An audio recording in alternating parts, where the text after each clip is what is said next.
कि शबनम हमारी बहन है, हमारी जान थी, हमारी ये थी।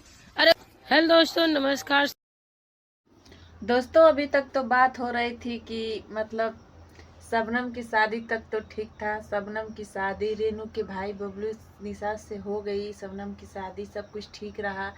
शबनम की शादी उसकी बड़ी बहन रूपा दीदी ने की है और उसका शादी मतलब सही सलामत से हो गया। बल सही सलामत से नहीं दोस्तों, बल्कि मतलब बहुत ज़्यादा मार पिटैया झगड़ा झुट्टी हो गया था। फिर भी शादी सही से संपन्न हो गया। शबनम अपने घर पे चली गई। यहाँ तक तो मामला ठीक है दोस्तों। लेकिन शबनम की शादी जैसे ही बीती है वैसे ही शबनम की बड़ी दीदी रूपा और शबनम की छोटी दीदी रजनी और शबनम, इन तीनों के बीच में महाभारत छिड़ गया दोस्तों। अब क्या ही बताया जाए, तीनों एक बहन है, एक ही खून खानदान के हैं, एक ही माँ बाप के हैं, लेकिन तीनों में महाभारत छिड़ गया है। अब एक दूसरे को उनको दोष दे रही हैं, उनको दोष दे रही हैं, उनको दोष दे रही हैं। अब एक दूसरे को ऐसे ही दोस्त दोस्त देख करके और आपस में लड़ रही हैं। वीडियो बना बना के लड़ रही हैं। क्या ऐसा होना चाहिए? आप लोग बताइए कमेंट करके। दोस्तों मेरा कहना है, चलिए मैं तो मान ली कि शबनम की शादी रूपा दीदी की है, सब ठीक है। बड़ी थी, कर दी है शादी तो कोई दिक्कत नहीं है, अच्छी बात है। बड़ी बहन बड़े भाई माँ बाप के समान होते हैं और शादी की है तो अच्छी बात है।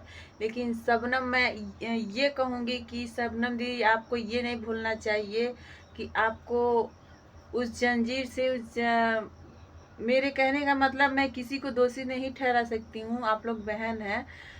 मेरे कहने का मतलब गुरु गुरु होता है और गुरु को कभी नहीं भूलना चाहिए। तो ये बात याद रखिए शबनम दीदी कि गुरु गुरु ही होता है और गुरु को नहीं हरा जा सकता है, क्योंकि उनके पास बहुत दिमाग होता है। अगर वो आपसे दब रहे हैं तो ये मत सोचिए कि आप बहुत बड़ी हो गई हैं। आप उनका ध्यान रखिए, उनका विचार सुनिए, उनकी बातों को मद्देनजर रखिए।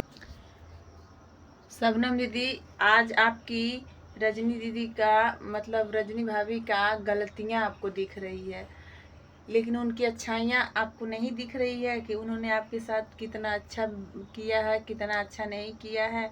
ये आपको नहीं दिख रहा है, सिर्फ बुराइयाँ दिख रही है। अरे बहन है, छोटी छोटी बातों में लड़ाइयाँ नहीं की जाती है। आप छोटी हैं, आप झुक जाएंगी तो आप नहीं झुकेंगी तो बड़ी थोड़े ना हो जाएंगी, छोटी ही रहेंगी।